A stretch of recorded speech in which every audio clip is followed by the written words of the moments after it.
Me oleme Ensemble Flank ja te kuulete raadio Ring FM-i. Ajal, kui Eestimaal on jõudnud tõeline talvevõlumaa, räägime meiegi stuudios ühest maagilisest numbrist. See number on 12 522. Nimelt on täpselt nii palju vaadatud YouTube'is Uhi uue bändi Flank, Uhi uut esimest singlit Missing Light. Mis on Flank, mis on Missing Light ja kuidas siis bändi mehed selle looni ja selle bändini jõudsid sellest kõigest järgneva 10 minuti jooksul Ring FM'is.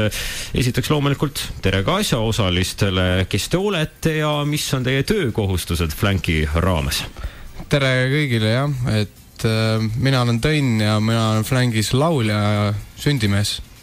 Tervist ka minu poolt, et mina olen Tauno Tamm ja mängin Flankis kitarri. Te ei ole kogu orkester, teil on osa puudu, kes nii-öelda maha jäid? Üks mees on tööl ja tema on meie trummar Keijo, et jah, niimoodi need asjad on, et raha peab teenima ja tööl peab käima. Hea meel, et üks mees, ma saan aru, teenib bändile raha ja siis teised... Nii ta veereb. Tegelikult ma tahtsin kohe rääkida bändi tegemisest, muusikast ja nii edasi, aga alustame tänastest päevakajalistest asjadest, et vaatan praegu Tartus raadiomaja aknast välja ja mul on siiralt hea meel, et ma saan toas olla, et väljas on ikka hirmus lumemöll, et kuidas teil on siis lumetormine päev valanud, et kus te ärkasite ja kui palju te lund olete juba kühveldanud? Oi, no nagu juba enne sai ka meil siin omavähelgi räägitud, et linnas veel on hea, et teed on puhtad ja niivõrd kuivõrd, aga maal pidin mina auto sinna paika jätma ja jala bussijaama kõndima ja siis Tartusse tulema. Ei olnud lõbus. Tauno, kus sina ärkasid ja palju sina oled lumega juba saanud siin rinde pista? No õnneks on õnn ärgata soojas kohas, aga lund ei pea palju viskama, kui siis võib-olla maksimaalselt see auto pealt maha lükatud lumi läheb minu arvele. Sul tehakse seal kodus ja garaaži eest ju kõik puhtaks, nii et sul mures ei ole. Ise ei pea midagi tegema. Ei pea ootama vilkurit. Ei pea ootama. Palju rahvast, ma saan aru, Tõnn, et sa siis Ahjas põrutasid, Lõuna-Eesti rokipealinnast Ahjas põrutasid Tartu poole, et palju veel rahvas bussi peal oli ja kas veel mõne Ahja muusikuga bussi peal treffasid, et teid muusikuid on sealt kandist hirmus palju ikka maailma tulnud? No kuidagi on juhtunud jah, et seal niisuguse muusikaga tegelevad inimesi on palju, aga inimesi bussis oli seest vähe. Seega ma arvan, et inimesed ei saanud isegi kodu uste juurest väljagi tulla, sest et lumi oli eest lükkamata ja jäid bussist maha. No loodetavasti, kui nüüd Flank tulevikus ka kontserte andma hakkab, et siis need ilmaolud nii kehvad ei ole, et nii bänd kui publik kohale jõuavad.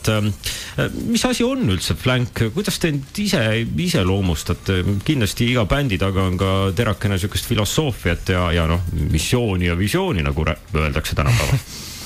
No, ütleme nii, et eile just tegime,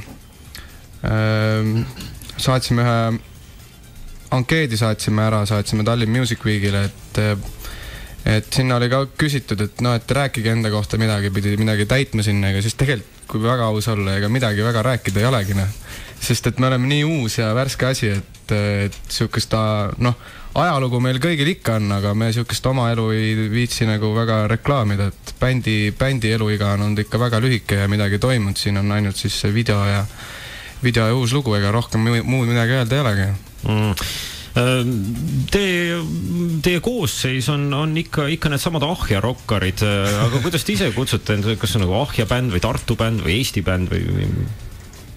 Ma arvan, et igaüks kutsub nii, nagu talle meeldib, et natukene Ahjat ja natukene Tartu verd ja samas ka natukene Põlvamaa verd ja natukene Eesti verd. Jah, Eestimaa pojad niikuinii oleme kõiki. Teie eelmine kollektiiv oli Groundhog Day ja mul paluti spetsiaalselt küsida, et mis värk on, et sisuliselt koosseis on peaaegu, et sama väikesed muudatused, muusikastiilid, natukene võib-olla kattuvad, et kas nüüd Groundhog Day on päris ajalukku jäänud ja päriselt ära lõppenud? No, me panime ülesse küll, et me oleme nii-öelda ajutiselt puhkusel või määramata ajal läksime puhkusele, aga mis tulevikus Groundhog Days saab, seda ei oska keegi veel öelda. pigem on praegust, et uued tuuled puhuvad ja tegime siis nagu flängi, aga miks me tegime flängi oli sellepärast, et meil tekkisid Groundhog Days siuksed muusikalised nagu lahkhelid, et mina, Keijo ja Tauno tahtsime ühte teha ja siis Indrek tahtis natuke teist muusikat teha ja no see on nagu siukene tüüpiline asi bändide puhul, et kui enam ei toimi, siis tavaliselt ikka öeldakse, et muusikalised maitsed läksid lahku ja tegelikult nii oligi. Ei, loomulikult. Mida nimi Flank tähendab? On sellel ka selline suurem sisu või lappasid lihtsalt inglise-eesti sõnaraamatut? Just, sa panid 10 praegust. Oli vaja mingit nime, otsisime ja täpselt samamoodi läks sõnastik lahti ja tuli, ega seal mingit storyt või mingit sükst asja ei ole. Et lihtsalt valisime nime, mis meile kõigile meeldis ja läks loosina. Teised nimed olid väga toredad meil seal. Jah, ma võin ühe öelda, siin Tauno pakkus välja, et Polyphonic Monkey and the Five Hunters panna, et aga noh, see oleks veel keerulisem olnud kui Groundhog Day, seega ei. No ja üks trend mulle tundub viimasel ajal noorte Eesti bändidega on see, et kõik tahavad nendele nimeks elevant panna, et Elephant, Galvanic Elephants from Neptune ja üks elevant oli veel, ma tollel olen ära unustanud, et mul on hea meel, et teie ei võtnud seda nime, see rada tundub, mul on juba tallatud rada. Jah, neid elevante on siin küll päris palju, jah. Mis teile endale viimasel ajal Eesti muusikas sellist suuremat rõõmu on valmistanud? Bändid, singlid, albumid, mis on näiteks lõppevast aastast või sellisest mälust kõige paremini meelde jäänud? No, täna me kuulasime enne siia tulekut Põhja-Tallinna Elon aega veel, vist on see lugu. See, kus lapsed laulavad? Jaa, just, jaa, täpselt, et see on siukene, kuidas on... Nad on kuidagi tulnud siukene, kuidagi ootamatult on jälle esile kerkinud, et ja väga hästi neil läheb. Ja väga hästi teevad tõesti. Jaa, nii on. Mulle tundub, et see laste laul, et see on ka väikese sellise jõuluturu suunitlusega tehtud lugu. Õigel ajal on välja ka lastud. Ilm on ka vastav ja tuleb kiita, jah. Millise suunitlusega nüüd teie uus singel Missing Light on, et kas see ilmumise aeg kannab ka endas mingit tähendust, et riite ka jõuluturule või lihtsalt oli aega, tegite ära, andsite välja? No, ma arvan, et eks me oleks tahtnud juba varem välja tulla sellega, aga kuna natukene venis kõik siin ja see video tegemine ei tahtnud lihtsalt looga välja tulla, et tahtsime kohe suurema pauguga tulla. Et alati on hea, et kui tuled nagu looga välja esimesega, et siis nagu on nii helis kui ka visuaalis on nagu, et see annab väga palju juurde tegelikult. Tänu sellele jah, on ta siia natukene jõulupoole ennast sättinud. Aga ei, selles mõttes jõulupooled on sättinud küll, aga mingit sükest plaani küll ei olnud, et nüüd novembrikuus laseme välja, et siis et nii peab olema, et ta kuidagi lihtsalt juhtus olema nii ja nii ta läheb. Millest Missing Light räägib? Armastusest. Oleksin ise julgenud ka pakkuda. Kas on mingi konkreetne case seal taga, enda sellised elulised läbielamised, kogemused? No ütleme siis nii, et konkreetselt nagu sukest case'i seal taga väga ei ole, aga pigem see, et lihtsalt erinevad kogemused ja erinevad inimesed on selle taga olnud, et noh, siukene ühine, ma tahaks öelda kompott, aga ühesõnaga tükike siit ja tükike sealt ja nii need sõnad kuidagi said. Mul paluti muulgas küsida, et Tõnn, sa olid vahepeal vist armees. Oi, tõsi, kuulan küsimust. Sa olid armees ja kuidas siis oli armees olla? Ega seal selles mõttes midagi väga keerulist ei ole, et käsk on käsk ja käsku peab täitma ja kui sellega on sul korras, siis saad linnaloale ja siis on elu nagu tööl, aga lihtsalt nädalavahetusel või tähendab argipäeval ei saa niisama linna peal tiirutamas käia. Kas oli raske ka noore muusiku sellise elu pealt minna ja sellist rivitrilli teha ja auku kaevata ja nii edasi, et...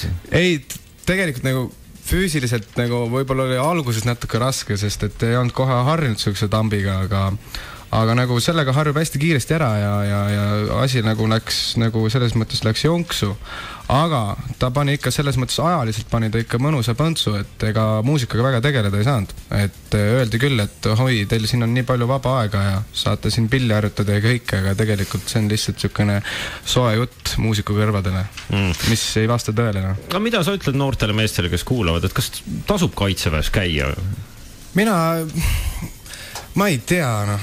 Minu meelest nagu, võiks käia küll, aga samas ma nagu otseselt ei soovita küll sinna minna, et pigem nagu ikka see, et ta võiks nagu baseeruda sel teemal, et vabatahtlikult tahad, siis lähed, ei taha, siis ei lähe, noh. Et sukkune sunniviisiline, ma ei tea, ega nad vist muidu seda punti sinna kokku väga ei saaks, kui ilmselt vist ei saaks, jah. Karm seaduse käsi mängus ei oleks. Teie olete nüüd tõesti lisaks singlile valmis saanud ka video. Kui kaua kessid selle võtted ja kus kohas te selle video üles võtsite? No, ega ei läinud eriti kaua selle video ülesse võtmisega, et Põlvas me tegime seda Põlva kultuurimajas. Ja ma arvan, et kuskil ümmarguselt 10 tundi vist läks kokku. Et seal vahepeal saime Born Identity mingi viimase osa ka ära vaadata. Vahepeal sai üks film ka ära vaadatud seal, kuna lihtsalt oli filmiõhtu peale tulemas. Oli jah, valge lina lasti ette ja öeldi, et nii poisid, cut ja teie lähete ka istute sinna. Aga ei oska ütelda, palju montaaži peale läks aega.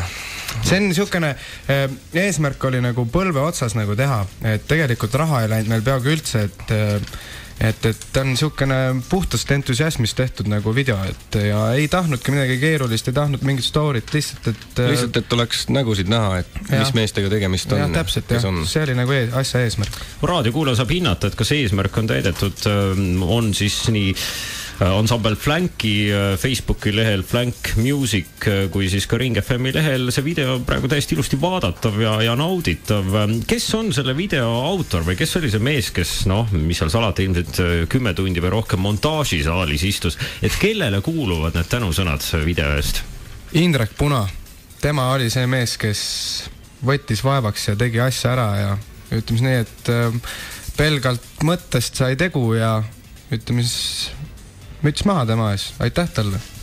Täname Indrekut ja täname kindlasti ka seda härrasmeest, kes meil lubas sinna Põlva kultuurimaja tulla, et paljud teavad teda nimega kui DJ Kepu. Ja just, sest et tegelikult kui videot vaadata, siis selle lõpupoole hakkab igasugused helbed alla lendama. Et põrand oli puidust ja kuna puit oli niisugune helbeid imav siis pärast koristamisega läks kohati isegi kauem aega kui video ülesvõtmisega. Jah, ma vaatasin ka seda videot ja mõtlesin, et väga õigel päeval räägime sellest kõigest, et neid helbed on see lõpus enam sama tihedalt kui praegu Tartus tuisku. Et kas teil kuskile, ma ei tea, pillide vahele ka läks seda kraami, et ma kujutan ette, et kuskile, ma ei tea, sündi sisse, et pärast on elektroonika nässus? Ei, nässu midagi ei näinud, aga sündi vahelt ma pidin ikka kodus kompressoriga neid tükke välja laskma sealt. Ega muidu maru hakkas seal krabisema see kogu värk seal, ega lõbus ei olnud.